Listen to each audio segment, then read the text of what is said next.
This video is made for adult collectors because don't slingshot people.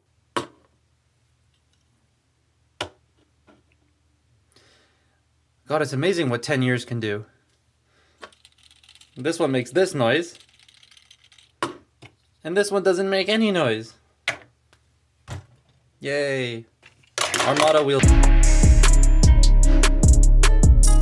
This shares a lot, and I mean a lot, of its engineering with Vortex. It was kind of surprising that the lower legs transformed exactly the same way. Feet fold together, they have the same locking mechanisms in the Combiner Wars compression joint. Hell, they even have the same landing gear on the back of the heads. Surprisingly though, everything is different pieces. They share no parts, they just share engineering. There's nothing retooled or partialed on either of these toys. They're completely new. Anyways, this is Slingshot, the first component that I've received for the new Superion coming out. How exciting! It is exciting, actually. I'm looking forward to it. And he's a tiny bit wonky, but in a good way. I got him and Solus on the same day, and let's just say I'm enjoying him way more than I'm enjoying Solus. And Air Raid arrives on Wednesday, apparently. This figure is very white. Like, that's the nature of the design. But all these details are cut deep enough to cast shadow, so it looks less plain with that. And the color on the torso and his bald ass head in between two pieces of bread like an idiot sandwich kind of break up all of that white and make it look a little bit more cohesive than the Combiner Wars version. I do like the way that this looks though. Chunky and blocky in all the right places, though good lord, his feet are fucking huge. I don't know why they had to be this big, but they are, and well, at least he's never falling over. Given the nature of how he combines, the tail fins kind of have to be the feet rather than compressing into the back like a traditional aerial watt, which means, you know,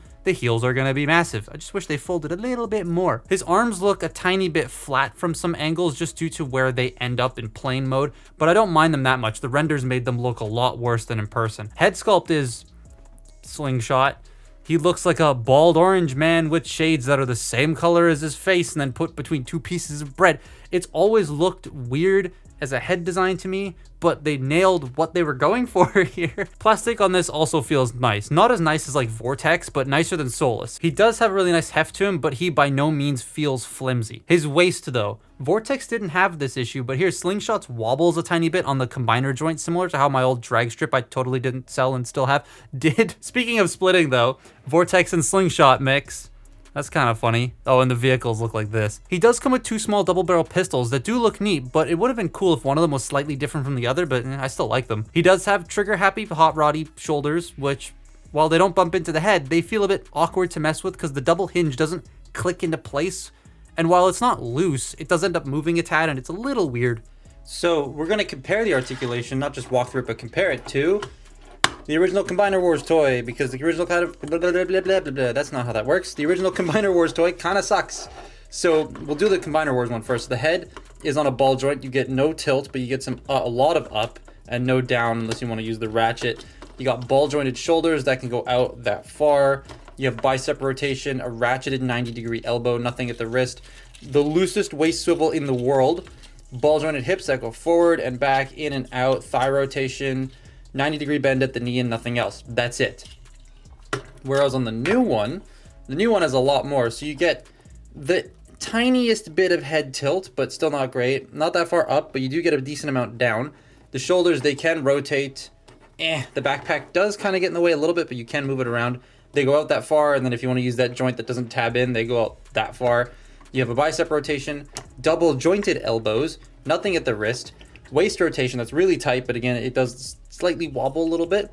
Pinned universal joint hips, so the hips can go forward, they can go back, they can go in and out. You have your thigh rotation, you have 90 degrees of bend at the knee, and an ankle tilt, which moves this entire chunk.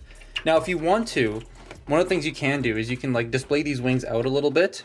And if I had the shelf space for this right now, I would totally do that. But the shelf this is going on is going to be going on the same one this guy's going on, which is my random generation shelf, and there's no room. But you can flare those out if you want, which is kind of neat. Also, you can, if you like this look more, you can fold them forward. That actually kind of looks pretty cool, but the heel, to me, the heel looks a bit ugly because it sticks out really far. So I like the wings back here for now. But yeah, he's a little bit more posable than the original Combiner Wars one and a lot more stable because this one really likes making rattling noises, whereas this one, it's just the waist. This one, it's like the waist, the landing gear, the ratchets, and the arms are really like loosey-goosey and stuff. So This is a much nicer improvement over that. So yeah, I have my little gripes, but I still like how this robot mode looks and handles. Oh, and it shares the same port layout as Vortex, like exactly the same on the combiner port layout. Even the 5mm ports on the lower legs are in the same spot, meaning they could totally turn Vortex into an Alpha Bravo, and I really hope they do that at some point because I like Alpha Bravo. Once I get Superion in though, we'll actually be able to figure out whether or not Vortex plugs on and stays on. Anyways, jet time. So just like we did with, let me get the guns out of his arms. They fit very well. Just like we did with the articulation segment, we're going to compare the two, this and the original one, because this one does a lot of things. This does a lot of things nicer than the original one. So here's the original.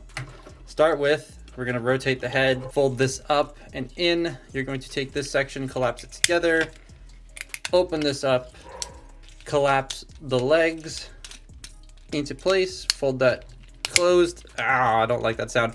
Fold these down, fold that out, just shift the arms back here, and then fold out the wings. And there you have the loose landing gear, and there you have that. This does things a little bit more refined. It hides the arms better, everything feels a lot more solid, nothing feels loose, and everything tabs together much better than on this thing. So you make sure the feet are straight, and you fold down the tail fins. And then you peg the legs together, and we're going to leave them there for now. We're going to work on the upper body. So you want to rotate the head 180 degrees, fold out the landing gear, and then bring this up, but leave it there. You're then going to rotate the arms 180, bend the elbows in, and then double hinge them up until they tab into these massive 5mm pegs right there. So you bring that up, rotate that up, and then sit that into place. And this will come down, and there are two tabs here that are going to come into these two slots on top of the shoulders and hold everything together. Hold everything together like that. Then you open this section up, unclip this, and then Combiner Wars it down, and it will slide over these little grooves right here on either side. They're kind of hard to see, but this will slide over those bits of detail to hold it all together. Peg that together, bring this down, flip up the tail fin, and there you have his alt mode. Now, one thing to note, this tail fin has to fold this way. You look at this side, the paint looks completely fine. You look at this side and you can see right there that little white line. It's not focusing, there you go. That little white line, that's the paint coming off because of this. And that's because they painted it all the way down to the bottom here, which I don't think they needed to have done. I don't see that being completely necessary, but because they've done that, it does have that line there that chips. So you're going to have to be a little bit careful with that. But all the rest of the paint's fine. But yeah, the transformation on this is a lot more pleasant to do than on this, even though they are kind of similar. They do the arms differently, but everything else is very similar. But yeah, I like doing this more. That feels very Combiner Wars, but a bit more refined, because the Combiner Wars conversion feels rattly and wonky because of the materials at the time, but this is a much denser and cleaner transformation. The arms hide away very nicely to make this more bulbous jet shape. I love how this plane looks. The orange cockpit kind of feels like an extension of his head, and I really dig the black stripe going from the front all the way to the back. And the blue and red on the wings is a very nice touch. It also is just an extremely solid jet. Nothing wants to come off. It all stays nice and folded together, which is more than I could say for Solus. Don't worry, she's Friday. Guns can stick onto the wings, and yeah, that looks cool. I can't wait to get air raid because I really like this, and I've been told air raid is a little bit better. I definitely recommend this guy if you want a complete Superion, or even if you just want a good jet transformer. He's fun and he's nifty. A couple of minor things I don't like about it, but in the grand scheme of things, it's fun to mess with. But that's my look at Age of the Prime Slingshot. Follow me on Twitter and Instagram, and I will see you next time. Bye-bye.